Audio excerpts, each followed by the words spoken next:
Welcome, ladies and gentlemen, to NXT review for August 28th, 2019. This episode had everything right on the money. Everything on the show flowed very well. The entire show in itself was great, especially the main event and Keith Lee's match with Dominik Dijakovic. I don't know if I'm pronouncing the last name correctly, but I do apologize if I am. Those two matches were the best matches on the card. We also had a very nice little promo segment with Shayna Baszler and Rhea Ripley. These two look like a collision course made in the making. It is really a great matchup that looks like it could turn out to be absolutely amazing. Probably a women's match that has not been done very well in a very long time in NXT. I mean, type of levels of like Bayley versus Sasha Banks type shit. Or Asuka versus Ember Moon. Those type of matches. That's what I see the quality of matchup that Shayna Baszler could have with Rhea Ripley. I think these two women will flow very well together. They probably have good chemistry. I hope to God that they perform a very good match at the NXT TakeOver event for War Games. I think they have the quality to put on a great show for everybody to watch. We also had Johnny Gargano. The hell? Okay, I saw something by my bed, which looked weird, but whatever. Forget that what I just mentioned. Anyway, Johnny Gargano had a promo video package about his time in NXT, his total overall career, which sadly is now over. And unfortunately, there's really nothing more Johnny Gargano is going to do in the NXT roster. Where he goes from here with WWE, I don't know. I hope they put him in a tag team division. I think that would be the best thing for him right now. And I think they need to tie him with a great wrestler like Tommaso Ciampa. Daniel Bryan would be really a great person for him to be tied up together in a tag team faction. I think that would be fucking awesome.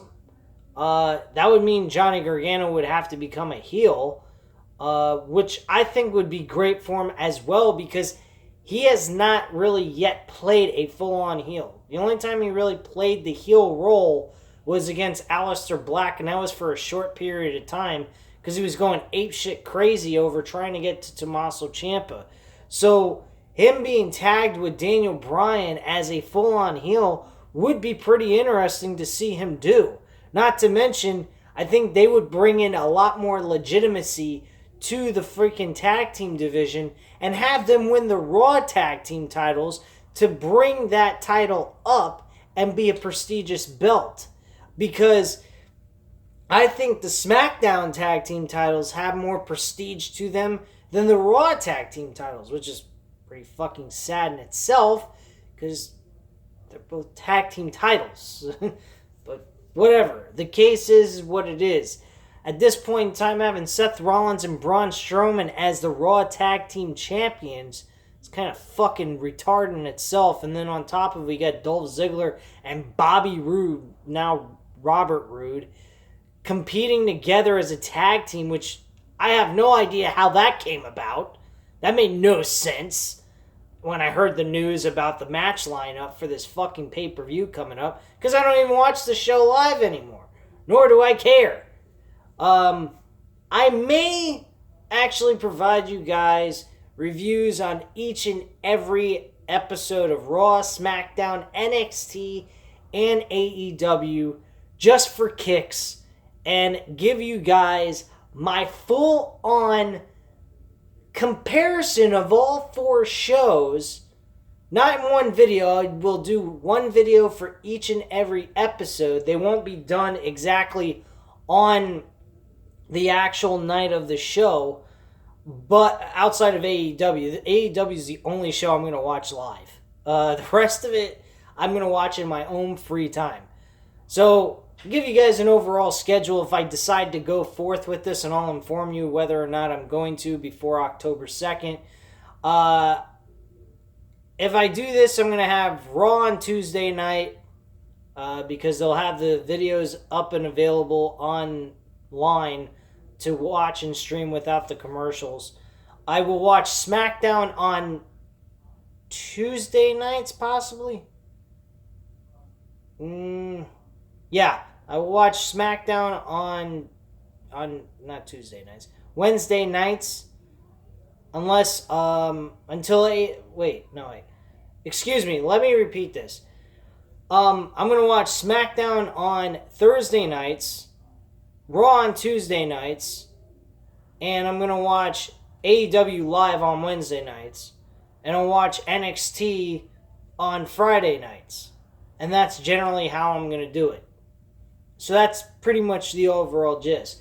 Now, eventually they're going to move SmackDown on Friday night, so I'm going to watch SmackDown on Saturday nights, do the review of NXT on Thursday nights, Raw on Tuesday nights, and then AEW on Wednesday nights. So each and every night from Tuesday all the way up to Saturday, you guys will be getting a review of some sort, either with Raw, SmackDown, and NXT, and fucking AEW. I will try to commit to that schedule.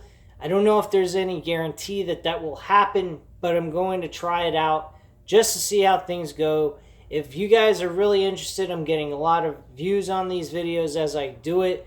Week after week, I will continue to do them. If not, I will inform you if I'm going to discontinue doing it. Just to let you guys know on this. But, let's go back to the review of NXT TakeOver. Or, not NXT TakeOver. NXT August 28th episode. So, we had Oi Shirai versus Cumming Fields. This matchup was a pretty solid matchup. Nothing to cry home about. But we had a little bit of an altercation between Candice LeRae and Oi Shirai after the match ended. Oi Shirai, of course, did win this match. She didn't lose to a jobber who was just trying to help elevate Oi Shirai's character. Afterwards, Candice LeRae got in, hit her a couple of times with a kendo stick, and Oi Shirai ran away like the heel that she is. So that was a nice little build and kind of continuation where they've left off so far with Candice LeRae and Oi Shirai. After that point, we had Keith Lee go one-on-one with Dominic Dijakovic. And this match was unfucking believable.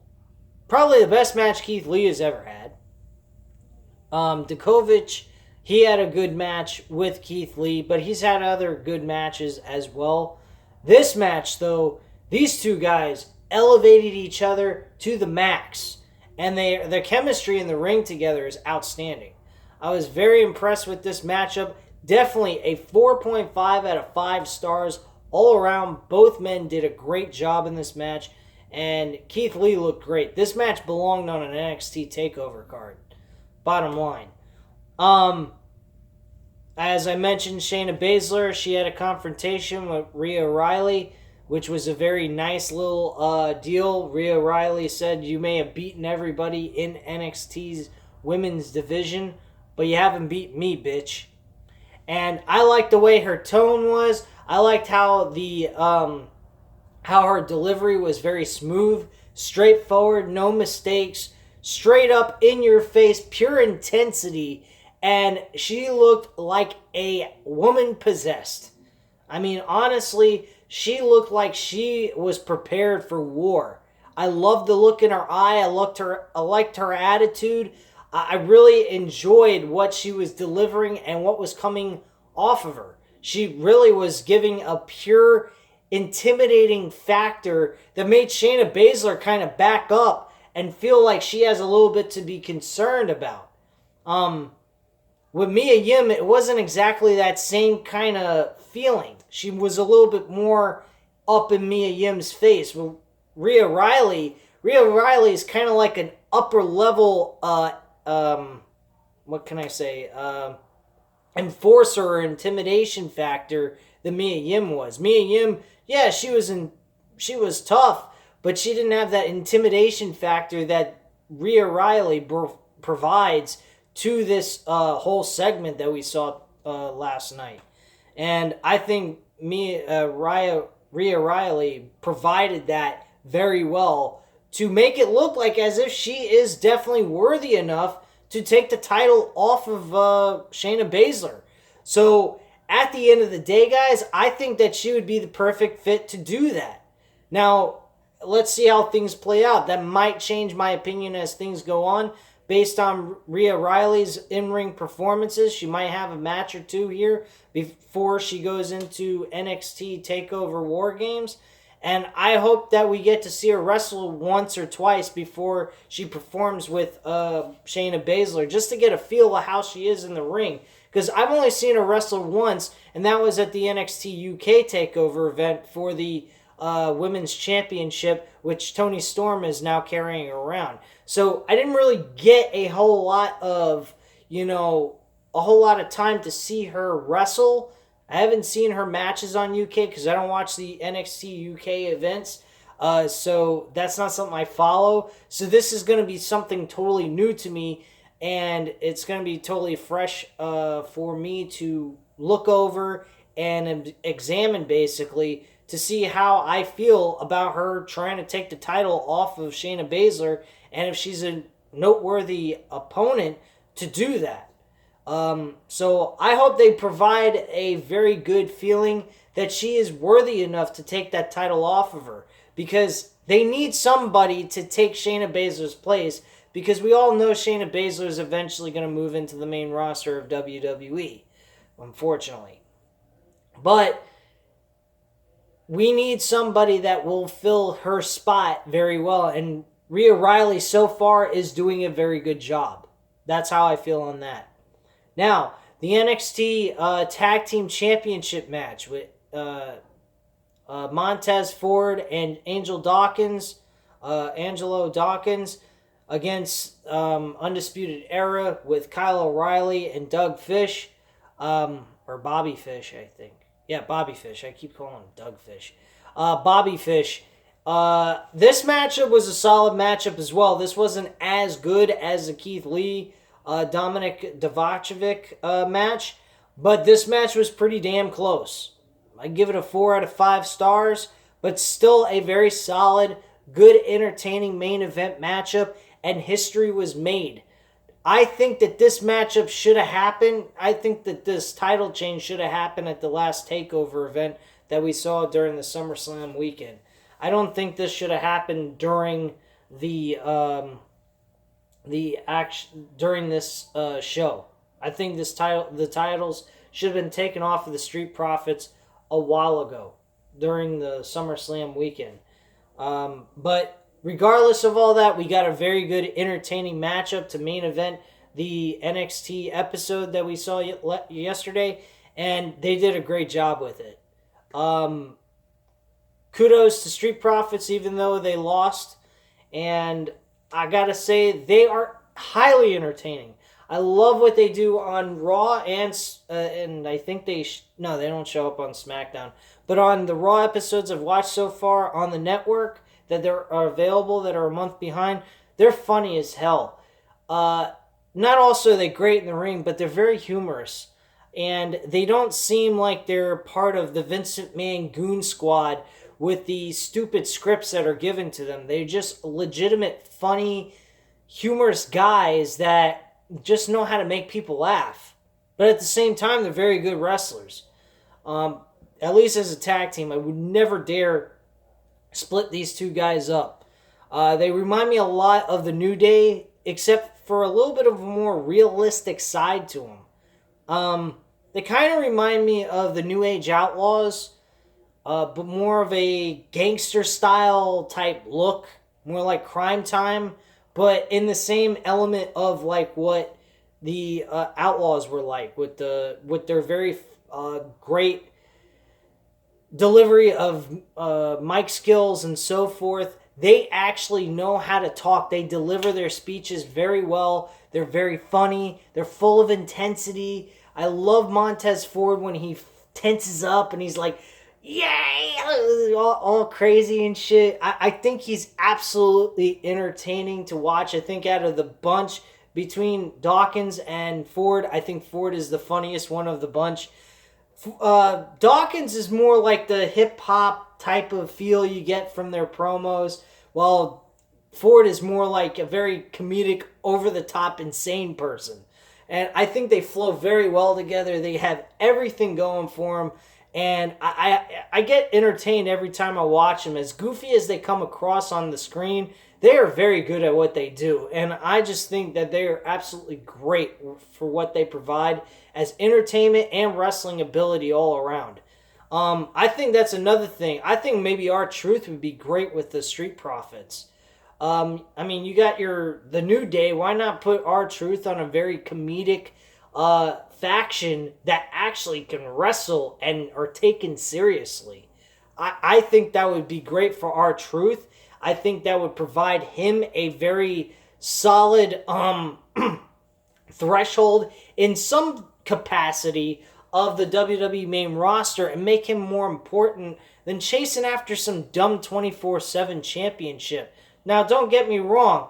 I love R-Truth and Drake Maverick. They make the 24/7 title worthy to watch, but at the end of the day, all it's about is just chasing after a fucking meaningless title. The interactions between Drake Maverick and R-Truth is what makes that title mean something, at least in an entertaining value.